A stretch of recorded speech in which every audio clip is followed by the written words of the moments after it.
Hello, everyone. I'm Ivo Daalder, president of the Chicago Council on Global Affairs, and this is World Review, our weekly look at news from around the world. And a lot of news there was, not just walruses being killed in Norway, and maybe we'll come to that, but other really important things. First of all, of course, this week was the first year anniversary of the fall of Kabul to the Taliban, back in power after 20 years.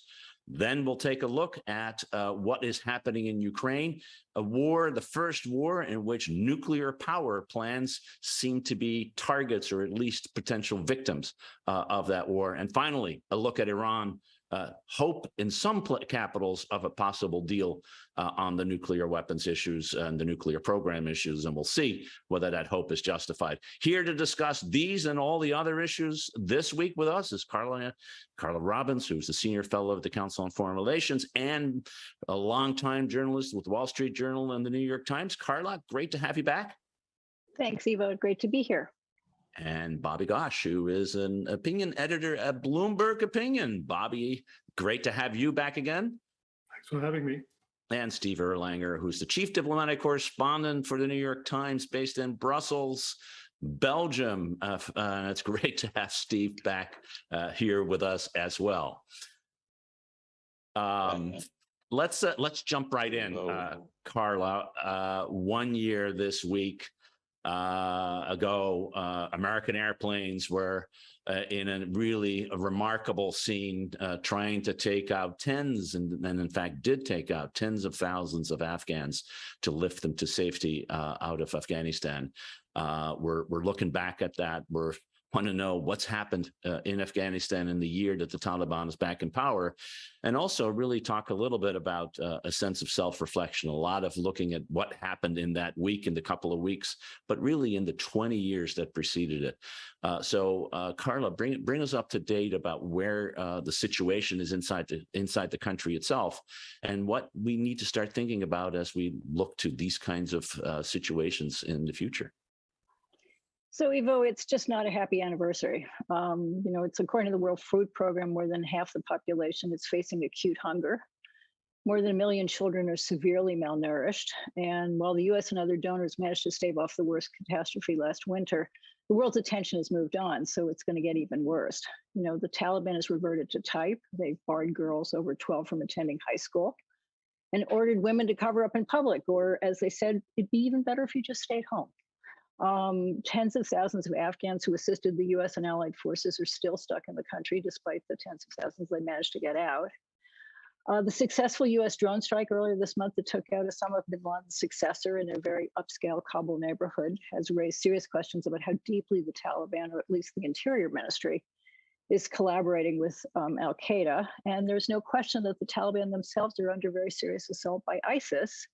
The latest attack just this week, an explosion at a Kabul mosque on Wednesday, killed 21 people, including reportedly a prominent Sufi cleric. So there are questions about, can they control the country? And what they promised was peace and stability, and they can't even deliver that. That goes to the core of their promise. So it is not a happy anniversary. This should be an opportunity to look back, and it's true, Ivo. Over the last year, all we focused on is how chaotic that retreat was. Interestingly enough, the Biden administration seems to have moved on beyond this because of Ukraine and because it's handled that far better. But we really do need to think about that 20 year. It is the longest war that we had, and we blew it badly. And as you said before we came on, 20 years and we ended up where we started, and why that is. There's been a lot of writing. Dave Petraeus had a piece in The Atlantic in which he suggested we never really committed. We gave the Afghans exquisitely difficult, and sophisticated weapons that they themselves couldn't handle. A number he always uses, which I find really compelling, is that it's 15,000 contractors for them just to keep their Air Force flying. And the second those contractors left, Fareed Zakaria wrote that, we're not very good imperialists. All of those are, and, ultimately this was never a legitimate Afghan government. All of those are probably, when you think about those, very important components of why we blew it. But there's a bigger question here, which is, was this really the right war to fight in the first place? We got attacked from Afghan soil once we went in and knocked off the Taliban, or certainly, was this really the right war? Was it a 20-year war? I think those are the bigger questions. And yes, we won't do it again in the next 5 years, but have we learned the bigger lesson? And Ivo, I'm going to throw this back to you because I know you have very strong opinions on this. Well, I will come back to that, and because I do think this question about the 20 years of utter failure, and I think it's the only way we can describe this war. I don't think it is because of a lack of commitment, as Petraeus says. I don't think it's because we're lousy imperialists. I mean, we are, by the way, lousy imperialists, which is a good and thing. Who would want to be a good imperialist? Let's face it. Which is a good thing. Vladimir Putin. Yeah, well, Yes. he's a lousy imperialist too, as we are learning. Great powers taking on, gobbling up small countries. Turns out in the 21st century just isn't easy, and probably we shouldn't be doing it in the first place. But I do wonder. I mean, Bobby, let me ask you: what responsibility does particularly the United States, but other countries who were involved alongside us in Afghanistan have for the aftermath? I mean, the creation of what exists today is a direct result of the way we intervened. And do we have any responsibility for taking care of a country in which half the population, as Carla mentioned, is at the verge of starvation, in which much of the country is taken back to the Middle Ages, at least when it comes to women? Do we have a responsibility for this, or can we just turn tail and say, we'll give you some money and we're going to spend time thinking about our next wars and our next engagement and other issues? How should we think about this? Yes, and yes. Yes, we do have a responsibility, and yes, we will shirk it. We know that much about ourselves in these kinds of situations. So absolutely, we have a responsibility. The point that was made about the way the Afghan security apparatus was set up, practically designed to fail. We created an army that was in our image rather than an army fit for the circumstances in which Afghanistan would find itself when we left. That is one of the many original sins. And yes, we were committed to the extent that we were willing to spend trillions of dollars and 20 years.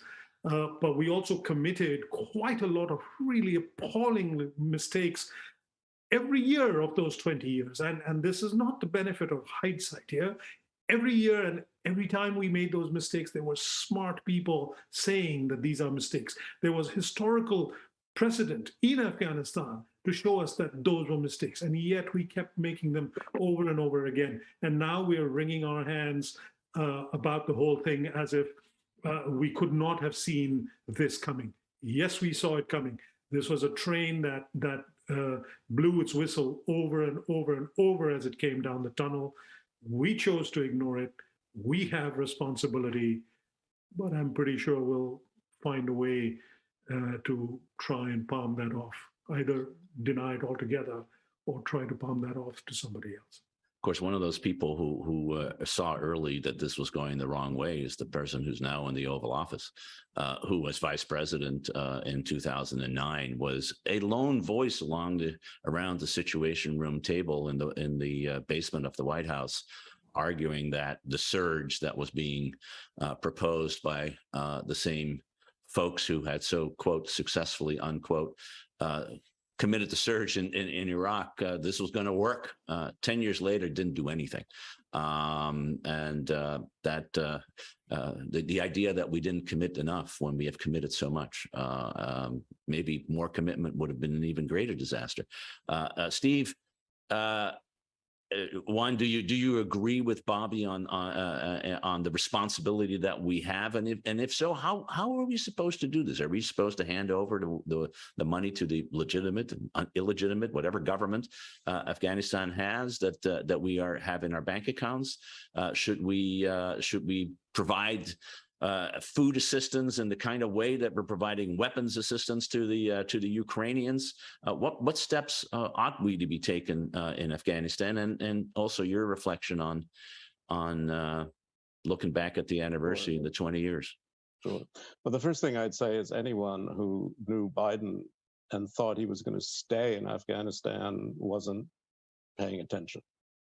And that includes a lot of our own allies. I think the last 10 years, we were trying to figure out a way to leave and couldn't figure out how to do it, frankly, because we hadn't done much. First 10 years, okay. Last 10 years were pretty pathetic. And I find it almost amusing that the military commanders who designed these offensives, who built this Afghan army to be so complicated, are now saying it's somebody else's fault.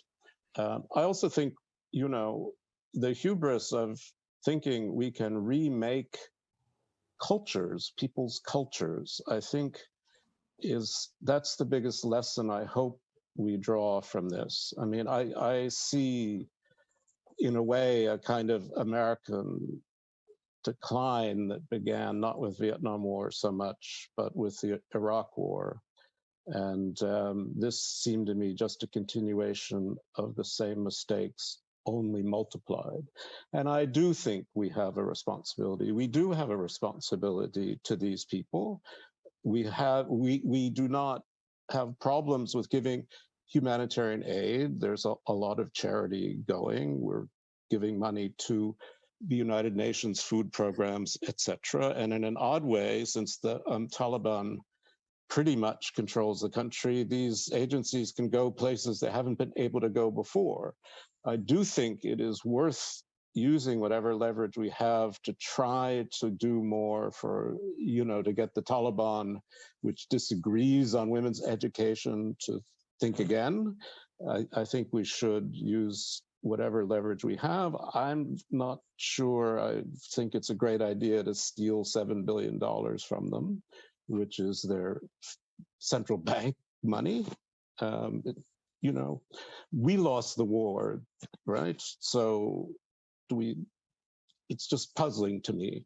But my hope is that people will learn the lesson. I thought we learned lessons, but every 10 years we seem to forget them again. I mean, you know, one could have gone in and disrupted Al-Qaeda and driven Osama into the caves. And as many people suggested at the time, kind of let the Taliban, I mean, do a deal. Mullah Omar wanted to talk early on, and we turned our back on it because we thought well, I don't know what we thought in the end. But I remember when the French left, and they left quite early, Sarkozy said to me, the only way I can defend being in Afghanistan is bringing women to school, he said, and I can't do it anymore. I'm losing too many people. And that was a long time ago, but we didn't listen to that either. Yeah, that was 2010. In fact, no, I mean, think, Steve, I think it was right for us to go in, given what had happened on September 11th. And I'll say something people will find surprising. We should have maybe listened a little bit more to Don Rumsfeld. In one way. In another way, we listened to Don Rumsfeld too much. And the way we listened too much is that Rumsfeld was skeptical and prevented the Marines from going into Tora Bora and trying to actually get Osama bin Laden when we knew where he was. Had we sent in more troops and not relied on the Afghans and frankly, the Pakistanis to deal with that issue, we might have gotten them in December of 2001. But the other warning that Rumsfeld had is that when you intervene, countries become dependent on you and you have to stay because they're dependent. And I think that argument, which we see even today in Iraq, is an argument that was proven in spades in Afghanistan. And then if the dependence is on our dollar and on our military capabilities, the corruption that comes with that, and the wrong military capabilities are being sent in, we've got a real problem.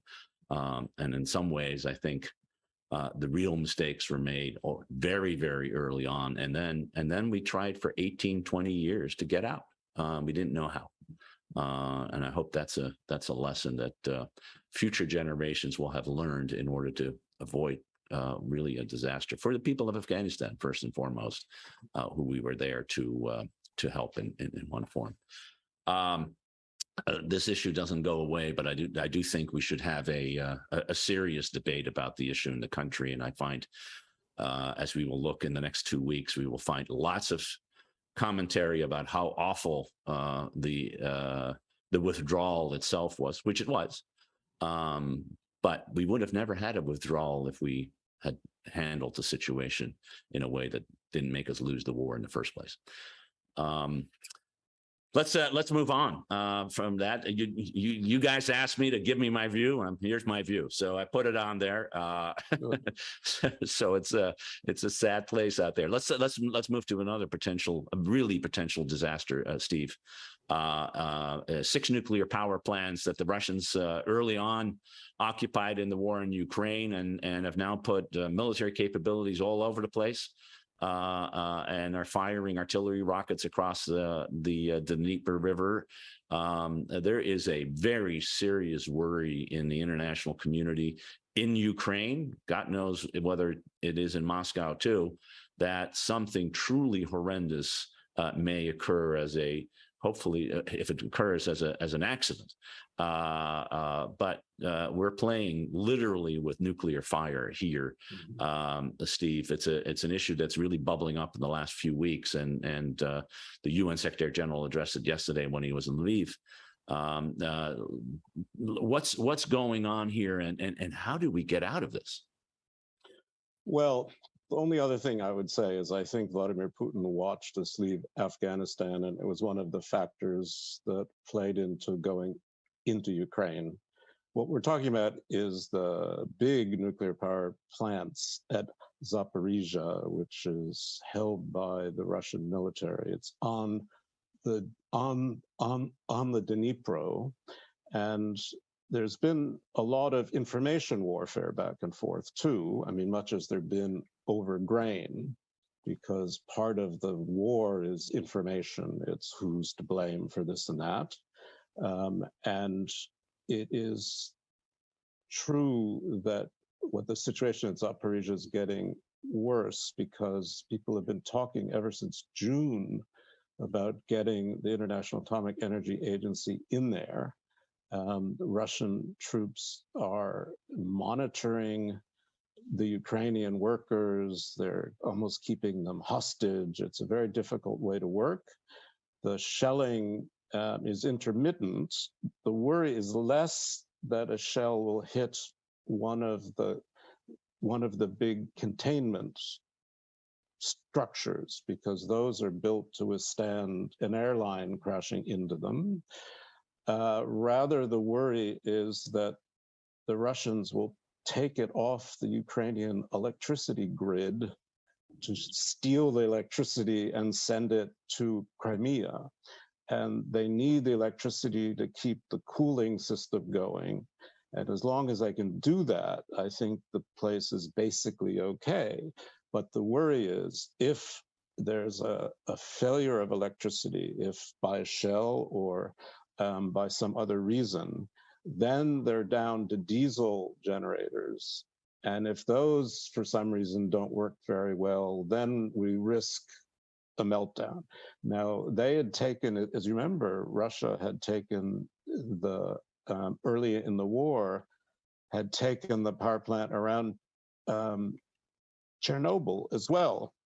And the issue was electricity, and they did get generators going. And when the Russians retreated, fine, okay. But we have the same problem here. Now, Emmanuel Macron today had his first conversation with Putin since May, mostly about this. The Russians are now saying, maybe it's okay if the IAEA doesn't go in through Crimea, which is what they wanted. The Ukrainians were reluctant to let the IAEA in through the front lines, and the UN thought it was insecure to do that. But it now sounds like, certainly in the next couple of weeks, the IAEA may be able to go in through Ukrainian lines into the plant. But it is dangerous, there's no question. I don't think we're talking about meltdown world yet, but anytime you have that much nuclear material, it supplies about a quarter of all Ukraine's energy, which is why Ukraine wants to keep the energy, right? It needs it. You're going to have, a lot of anxiety, and I think the world is now engaged in a serious way. And I hope, I may be wrong, I tend to be a little optimistic about what people do when faced with nuclear disaster, that this may be, if not resolved, then at least you'll get IEA in there to look at it fairly soon. Carla, you share Steve's optimism, hopeful optimism. I think I will amend it. That some way the danger that just exists to having a nuclear plant in a war zone, and the reality that missiles may misfire, and we're seeing sort of false flag information war operations that Steve talked about too. That somehow we can avoid the disaster because too many grown-ups will understand the danger of playing really with nuclear fire.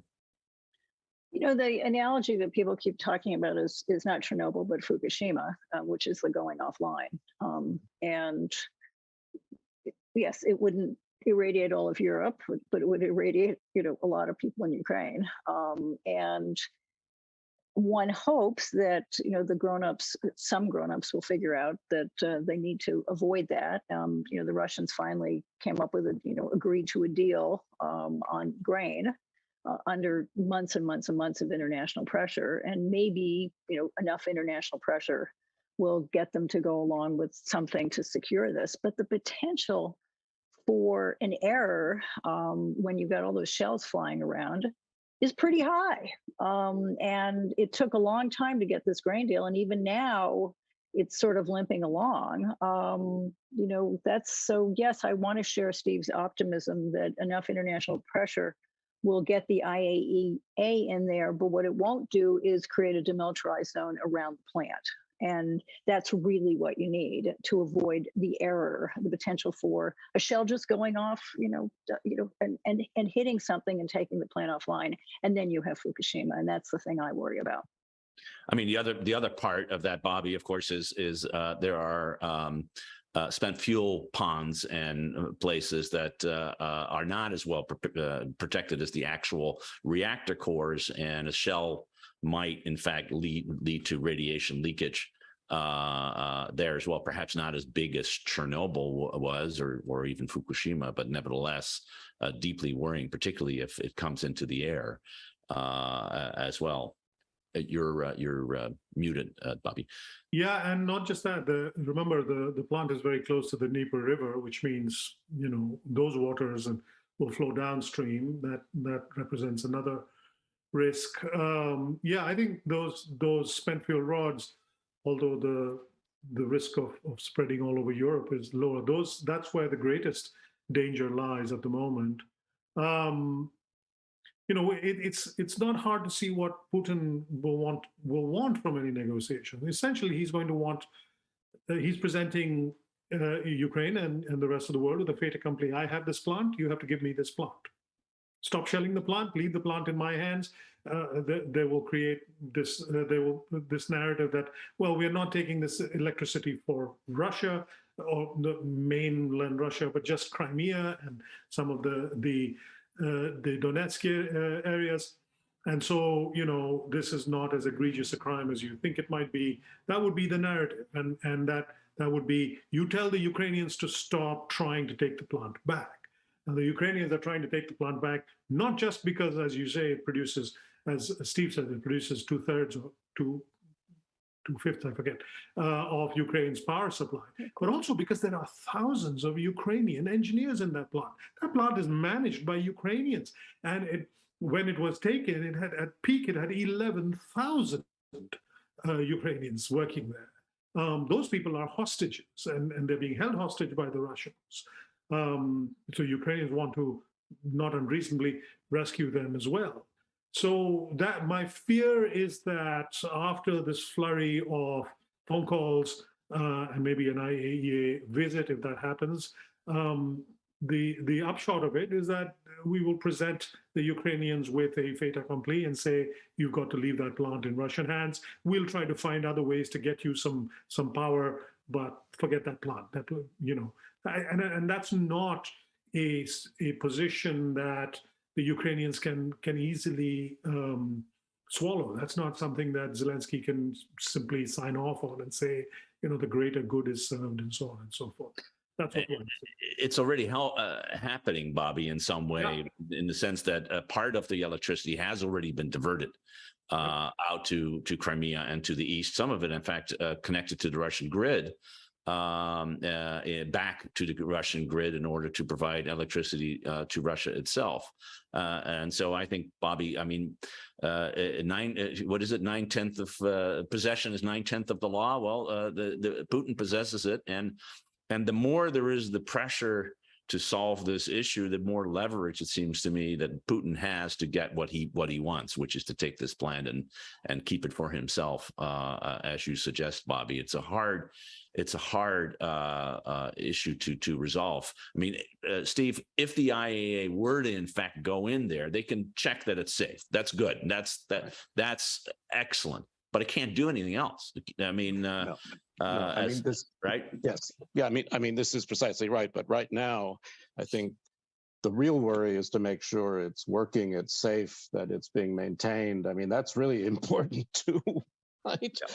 But the thing that I should have mentioned, which is the ugliest part of all of it, is yes, the Russians have taken it, but they're also using it to shell Ukrainian positions, knowing that the Ukrainians can't fire back in the same way because they don't want to hurt the plant and cause a disaster. And this is like shooting shells out of a hospital. I mean, it should be against rules of law, rules of war. I don't know if there is a specific rule of war like this, but it's a kind of a war crime to use a very important, dangerous infrastructure, whether it's a hospital or a power plant, as a kind of shield for your own offensive production. And this is part of what Bobby's saying, which is right, which is he's got a lot of leverage on this. It's just part of a grinding war, which, you know, I don't think any of us see a clear conclusion, at least I don't, and certainly not soon. But let's hope international pressure at least ensures that the place is safe. But Carla, just last to you, the only way it's going to be safe is if those 10,000 or 9,000 Ukrainian engineers continue to show up for work. And they're going to be showing up for work in an occupied territory. Many of them, as we know from reporting, are not on the side of the Russians in this war. It's a dastardly hostage situation, as Bobby put it. And also, as Steve said, I mean, the Russians have to stop shooting out from there, which is why you really need to have a demilitarized zone, as well as knowing what's going on is safe inside. But you're never going to be completely safe as long as the Russians aren't shooting out from there, because the Ukrainians are going to have to shoot back in. And so the potential for hitting something accidentally is pretty high. Yeah, I think the Russians are perfectly happy to have a demilitarized zone in return for recognition that they own the plant and that all the electricity goes to the people that they want to have the electricity. And that's why possession is so much on their side. Well, we'll be watching it closely. Hopefully, we will get the IAEA in. As Steve said, the first and foremost need is to make sure that the plant itself is safe, and then the politics and the war situation will have to be addressed. And Steve's point about the laws of war, and this is the first time I think that we've had a military confrontation in which nuclear power plants are directly in the line of fire. We've never had that before, and it's not a pleasant prospect. Speaking of nuclear, though, Bobby, let me switch over to that other nuclear danger that we've been talking about off and on for years now. A lot of optimism seems to have emerged in various circles that we may be on the verge of getting an agreement to go for the United States and Iran to come back into compliance with the JCPOA, the Iran nuclear deal, after some last-ditched EU efforts to get to a final agreement. Do you think we're close to signing something in the next few days? I am skeptical. I think that a lot of the optimism is based on reporting out of Tehran that is a little confused. It comes from, there was a presentation made by one of the Iranian negotiators, Bagheri Khani, who, speaking to, I think, a select group of parliamentarians and government figures, laid out the minimum conditions in his mind that Iran would require the United States to satisfy in order for the next step to be taken. It appears to me that was mistranslated or spun as him saying that Americans have already agreed to these terms. Not that Americans need to agree, but they have already agreed to these terms. And there is a world in between those two interpretations. I have not yet heard persuasively from Washington that the US has indeed agreed to these terms. I would be very surprised if they had, because those terms it seemed that Biden administration had plenty of opportunity to agree to those terms many points along.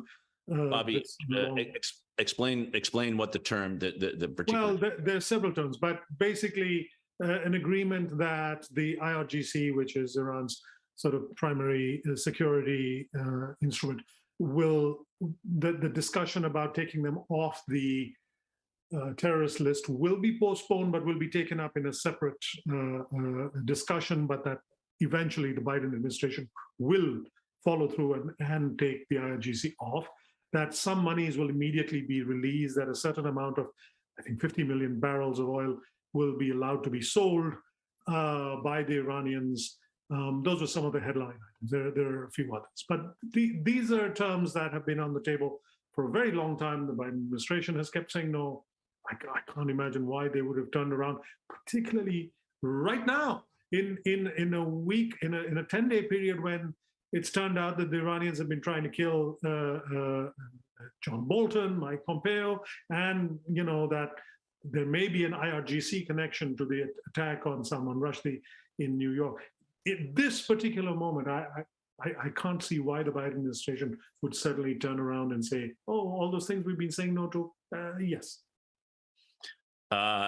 Steve, in your reporting in Brussels, it seems to be slightly more optimism and a belief that we are getting closer.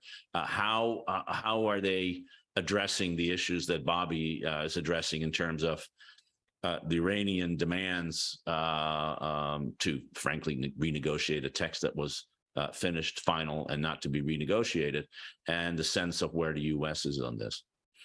Well, it's hard to get into all the little details, right? Because they really are complicated. It's a very complicated. I mean, the Iranian concerns are less, I think, now with the designation of the Revolutionary Guard Corps. They seem to have mostly dropped that. Then with making sure they get their money, that sanctions get lifted in ways that are very hard for the Americans to guarantee, frankly. And they also want guarantees that if Biden loses the next election, that the economic benefits of this deal will continue in major fashion, and that the next Republican president, if that's who it is, it could be Trump, doesn't throw it all out again. Right? I mean, Trump threw it all out in 2018. So why, if you're the Iranians, would you trust the consistency of American policy on this issue without guarantees? Now, they're asking for guarantees. There's always asking, everyone's always asking for something at the end. And the Iranians are very good at getting very close to the end and then asking for some something else or something more. So I share Bobby's skepticism, but they are very close. There's some very serious things that have to be decided. I think the atmosphere in the Congress is in the American Congress is not very happy. Certainly, the Israelis are now again trying to interfere and briefing against the deal in ways that are not always honest, it seems to me. But the Congress cannot block it under the IRNA law. They can create troubles, they can have hearings, but it would be very difficult for them to actually block a deal. The big question is whether in the end, the Biden administration thinks it's worth it. I mean, there are a lot of people in Europe, certainly, who think just getting the Iranians to, I mean, they've got so much enriched uranium now. They've got almost 50 kilograms of highly enriched uranium to 60%, which has no civilian use, which is very close to bomb grade. They're really very close to breakout. They deny they're interested in a bomb, but maybe they're a month away from having enough material to create a bomb. And if the deal yanks them back to 300 kilograms of only 3.7 something enriched uranium by itself, many people feel that would be a good thing. But this is, if the deal even happens, it won't be the longer, stronger deal the Biden people promised. There won't be another negotiation on regional activities, which is what the Biden people wanted. It'll be a shorter, weaker deal, and critics will have a field day. So there is a little optimism. We're getting close to the end, but the end may be nothing. There's one other, sorry to interrupt, there's one other sticking point that's worth pointing out, which is the IAEA investigation. The Iranians want a guarantee that those investigations, which have suggested that they were concealing some elements of their program in the past, that they want those investigations to go away. I mean, I would find it very hard to imagine that the Biden administration would agree to such a thing, or that the IAEA would, or the Europeans, or anybody would. That sounds like a terrible mistake to agree to those terms. Sorry. I mean, there's a phrase in the draft deal that basically says, if Iran satisfies the IAEA, then the signatories will push the IAEA to drop these things. But you know, it feels to me more like a gesture than a concession, but I may be reading it wrong, I fully admit. And it's going to be very complicated because they do not want to admit to military activities, which, you know, the IAEA has been investigating ever since the Israeli agents went in and stole all those documents, so it's been a 3-year investigation, and the IAEA is not satisfied. Absolutely not. You're right. Nor is the U.S. government for that, since the U.S. government has been arguing that at least until 2003, there was an active military program, which is what the IAEA is looking at. Carla, what are you hearing from the U.S. And the Biden administration? It does seem to be that in some ways the ball is in Biden's court, in the sense that, as usual, the Iranians have said yes, but, and now it's accepting the but in order to get to yes, or frankly walk away at a time that they've been trying to get this deal done, and importantly, get more oil on the market, which is, remember, it is at the end of this month that the sanctions from the EU on oil start to impinge in the end of the year, that no more oil is supposed to be bought from Russia by the EU. So getting more oil in the market is an important part of a more global picture. How are people weighing this when you talk to them in DC and elsewhere? So I think, you know, you have to look at this May vote, in which this bipartisan supermajority of senators, including 16 Democrats, Schumer, Cory Booker, a bunch of other people, you know, they endorsed a Republican-led measure stating that, you know, any nuclear deal with Tehran should also be this, you know, longer, stronger, better deal that Biden's been talking about, not lifting sanctions on the IRGC. dealing with terrorism, that basically, did the Democrats really care that much about it? I mean, certainly they're conscious of the politics of it. And a lot of the senators, the Democratic senators who voted for it, were people like Maggie Hassan and Mark Kelly, who are going to have tough, midterm elections. So if I had to bet, I think they would like this to limp along past the midterms at a minimum.